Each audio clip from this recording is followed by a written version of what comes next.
Okay, so you are looking at the EAA Windicator 37 Magnum snub nose or short barrel. I have the cylinder and the ejector rod separated from the gun. All it was a flat head taking out the front here. I'll show you right here in this little bitty hole right there. It's a flathead screwdriver, blows it right out. I have the screw for the flathead here and the screw for the grip right here. Take the grip off just because I need to take the gun apart into pieces. I am pulling Vaseline and gunk out of this gun because, again, this is another one of those Cook sponsored holster guns. Cook holsters, international and national, law enforcement, special, custom order holsters. It doesn't depend. It doesn't matter who you are, what you are, and what's going on with you. They will build you a holster. Custom holsters usually are in between $80 and $90 per gun. If you want to add a Tacomi Light or Red Dot to that, usually bumps it about $10. It doesn't matter what barrel length you're running, IWB or OBGWB, doesn't matter. Out the waistband or in the waistband, appendix carry, it doesn't matter. Usually custom holster costs you $80. And generally they have the gun that you were doing a custom order for. Mechanic, Glock, Smith & Wesson, EWA or EEA or EAA revolver. I just recently gave them one of my K-frame revolvers so they could do a K-frame mold out, so they could do K-frame pistols as well. I currently own a drop leg K-frame holster system for appendix with the K-frame single action revolver. I think it's the ever living crap slash shit.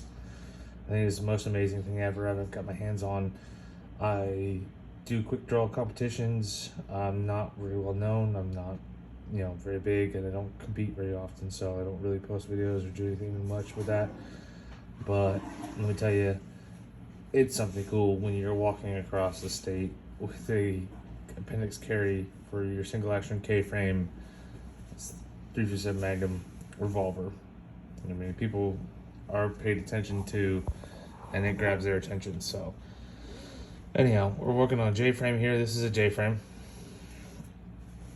J-frame 357 Magnum 38 special revolver, double action, Cook's pistol. It's got a polymer removable base. It's not a Hogs, if I'm not mistaken. This is not a Hogs, because if it was a Hogs, it'd be a full grip, full pinky grip. This is a very slight pinky grip for somebody my size, at least.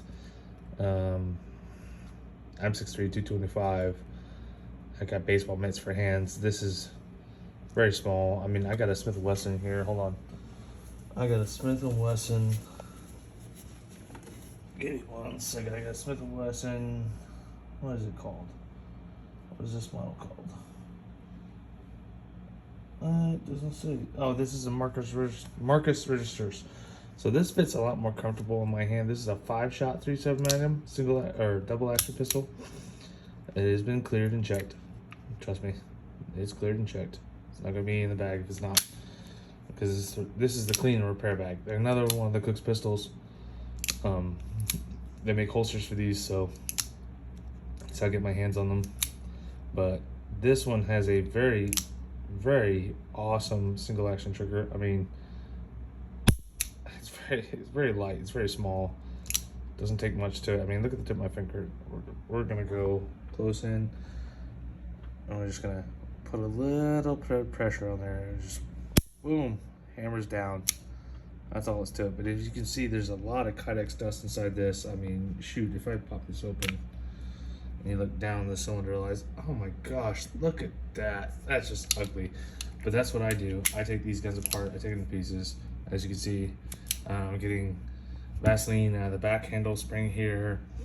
I'm taking it out of the interior. Right, like there's a piece of it right there. You can see a piece of it right there. I mean, look at that.